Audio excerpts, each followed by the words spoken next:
Welcome back. Vilgax Cash Money is on the scene. Shanghai Grand Prix. China, baby. We back in this bitch for 2025. Let's go. We got your Formula One predictions of the week for this race week. I'm your host, Vilgax Cash Money. Thank you for stopping by. And let's get straight into it. Shanghai Grand Prix.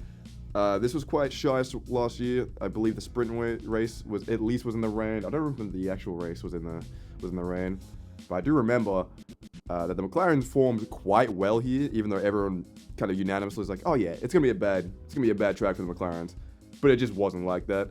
But it's Shanghai time. I've been your host, Vilgax Cash Money for the 2-time, and let's get straight into this with the first predictions, obviously being pole position. Pole position, I've got some shies. I've actually got some shies all around. I've got some bold predictions. I've got some real bold predictions.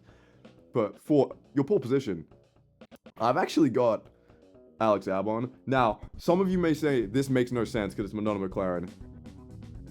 So Alex Albon, unreal in qualifying last week. I actually originally wanted to pick Carlos, but I just wasn't feeling it.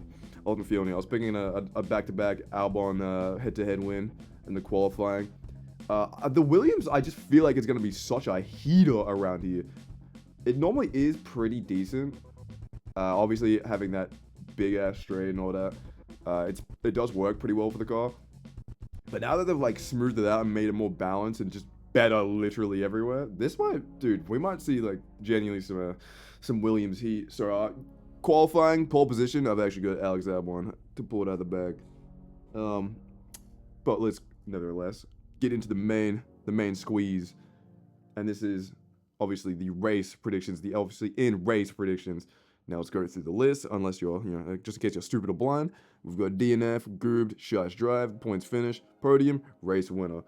Now, DNF, I almost didn't put anyone in here, but it just feels, sometimes you just feel naked not doing any DNF predictions. But if this race didn't have any DNFs, it actually wouldn't shock me.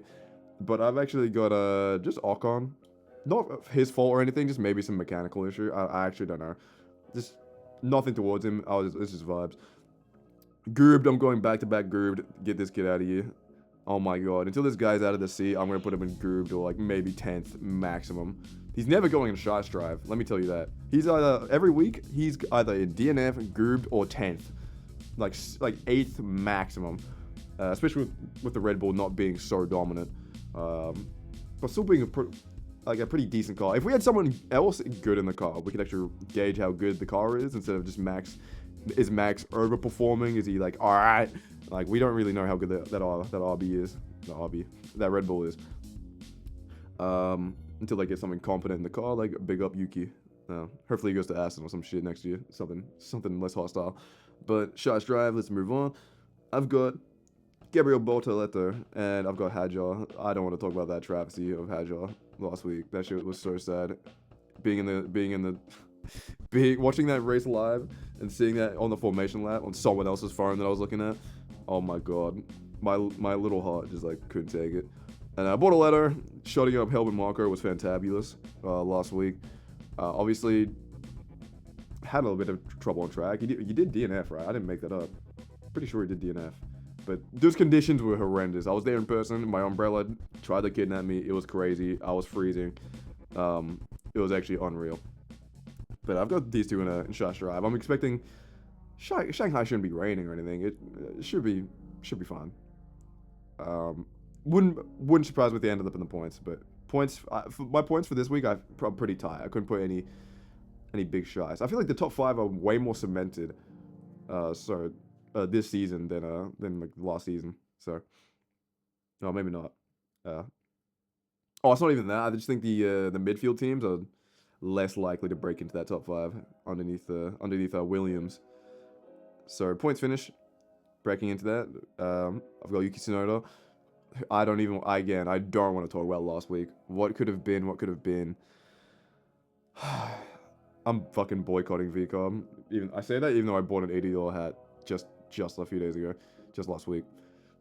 But fuck this team, I'm so over it. That should have been a podium, a win, something, bro. Sao Paulo all over again. It's so fucking devastating. Actually, Sao Paulo was just like unlucky. This is an unlucky timing with the safety car. This was just incompetency.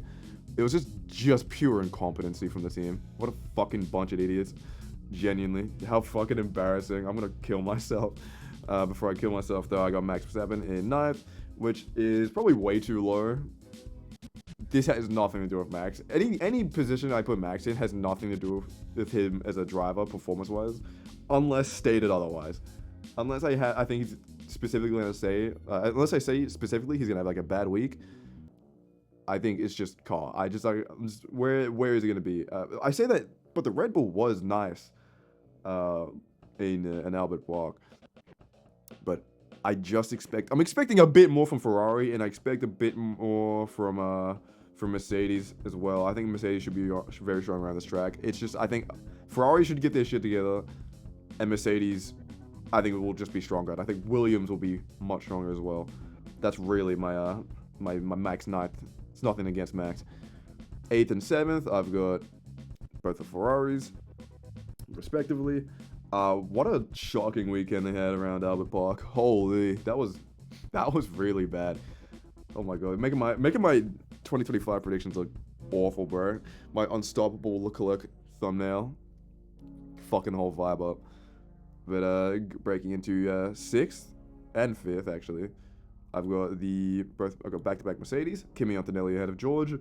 I was telling everyone, this kid is special, bro. I was telling, because he qualified 16th, I was like, nah, he's still gonna win. Coping with my $100 on his name, he's still gonna win, bro. Oh my god, P4? Did you see that overtake on Albon? This kid is actually the GOAT. Oh my god, he's gonna finish the season ahead of George. I don't think I had that in my predictions. Actually, I don't think I predicted that deep into the top 10 to actually say that. But I think he's going to finish the season ahead of George. I swear to God, this kid is genuinely so good. It's crazy. On a track that he's only raced once other time, to my knowledge, I don't think he would have raced there in F4. I could be wrong. But he didn't do F3, so he hasn't raced there in F3. And he only raced there once in F2, or twice, sprint and feature race in F2 last year.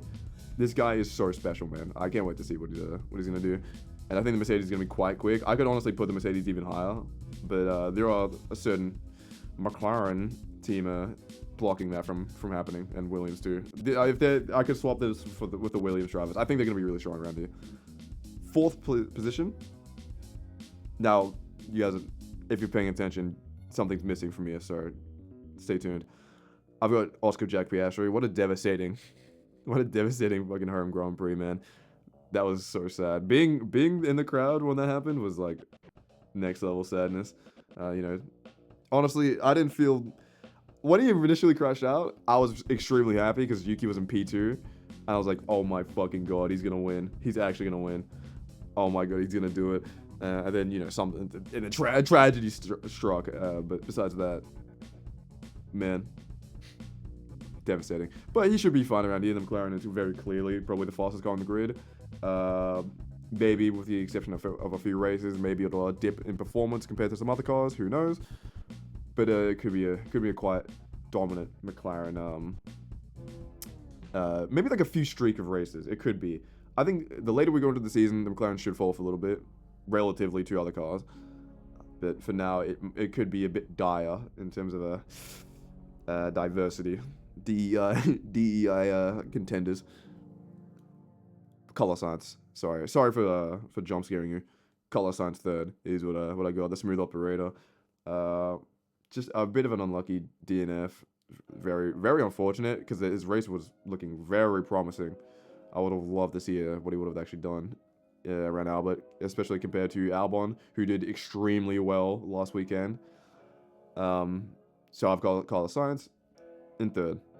I've got a lot of faith in Williams. Some would say maybe too much faith in Williams, because I've actually got Albon as my race winner. I don't feel like talking about Lando. It was quite a good win for Lando. I will say that. And second seems too low, honestly. But I'm just like, look, I go shiest. I go big and beyond, like Buzz Lightyear. I've got Alex Albon in race winner. I'm doing this because I predict him to win at least one race with this year, like genuinely one. So I'll maybe have like 2 other predictions about Albon in first, and I think this is gonna be my first one. because I feel like the Williams will be tight around here. It'll be super slick. So I've got Albon, who is in great performance. I'm glad to see that he's competing with Carlos, although it's only been one race. Well, after Suzuka, I'll be kind of dialed in on where I think drivers and teams stand for like a little bit, heading into like mid-season. But for now, I'm glad to see Albon is really putting the work in, and showing he's not a bomb, and that he's really grown from his 2020 season with Red Bull being fucking 22-0 by Max in qualifying. This guy has grown a lot, and he was in that seat way too early, and they should have given him way more chance to grow. Yeah. But besides that, I'm glad he's found this team at Williams. I'm just glad that Williams is growing. Oh my god, I genuinely have faith in this team now. Like, I already did for 2026, but I didn't think 2025 would be this shy this early. But I'm praying, I'm coping. This is my predictions. Let's do the little rundown before this predictions video gets too long. I'm tired as hell, so I feel like I'm low-key clamoring. But we got Ocon in the DNF, Liam Lawson grooved, Shice Drive, we got Isaac Hedger and Gabi. Points finish, we got Yuki, Max, Shaw, Shadi, Lewis, G. Russ, Kimmy, Jack Priestri, Carlos Sainz, and Lando in the third and second spots respectively. And I've got Alex Albon as the race winner, which would be spectacular. And if you disagree, you're a nerd, and you should shut up and die, allegedly. And Christian Horner, if you meet me at Albert Park next year, if you allegedly meet me in Albert Park next year, I will allegedly have some words with you. And allegedly, if you want to get face-to-face and get real personal with no security or anything like that, that'll be allegedly really cool. I've been Vilgax Catch Money. I'm allegedly Vilgax Catch Money. My real name is not for disclosure. Now I'll catch y'all on the next one. I'm coming for you, allegedly.